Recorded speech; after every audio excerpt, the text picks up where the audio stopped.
High, আমি Soma and আমার আবার একটা কলেজের নতুন মিনি ব্লগে তোমাদের সবাইকে ওয়েলকাম। আমার এই ভিডিওটা দেখে আমার কয়েকজন বন্ধু ভাববে আমি একাই বোধহয় ক্লাস করতে গিয়েছিলাম। সেটা কিন্তু একদমই না, আমি একটা দরকারেই আবার কলেজে এসেছিলাম। সো অনেকদিন পর কলেজের মুখটা দেখলাম অ্যান্ড ঢুকেই দেখি প্রিন্সিপাল এদিক ওদিক ঘোরাফেরা করছে অ্যান্ড এছাড়াও এদিক ওদিক রয়েছে অনেক টিচার্সরা। কিছু তো ব্যাপার চলছে বুঝতেই পারছিলাম, তো সেইটা এড়িয়ে আমি প্রথমে চলে গেলাম লাইব্রেরিতে। হ্যাঁ, এটাই আমার কাজ। আমি কিছুদিন পর পরই বই রিনিউ করাতে কলেজে আসি। তারপরে সেখান থেকে বেরিয়ে আজকে একটু কলেজের বাগানে ঢোকার ইচ্ছে হলো, তো এই বাগানটায় ঢুকে দেখলাম বেশ ভালোই ফুলগুলো ফুটতে শুরু করেছে।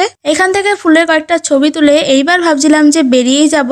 তারপরে হাতে একটু টাইম থাকায় ভাবলাম সামনের বাগানটাতে আরেকবার যাই। এইখানটা গরমের দিনে খাকা করে আর শীতের দিনে দেখো কি সুন্দর সাজিয়েছে। সামনের বাগানটার কাছে আসতে দেখলাম অনেক গোলাপ ফুল ফুটেছে। তো বাগানের ভেতরে আর ঢুকতে দেয়নি, বাইরে থেকেই কিছুটা ছবি তুলে বেরিয়ে গেলাম। এইখানে টোটো স্ট্যান্ডে টোটো না পেয়ে একটু সামনে এগিয়ে গিয়ে টোটোতে উঠলাম আর অনেক দিন পর এই রাস্তা দিয়ে স্টেশনে যাচ্ছিলাম। সাথে সাথে আমার একটা ট্রেন রয়েছে আর ভেবেছিলাম যে এই ট্রেনটা হয়তো পাবো না, বাট পেয়ে গেছি ট্রেনটা। তারপরে ফাঁকায় ফাঁকায় তাড়াতাড়ি চলে আসলাম বাড়িতে। টাটা।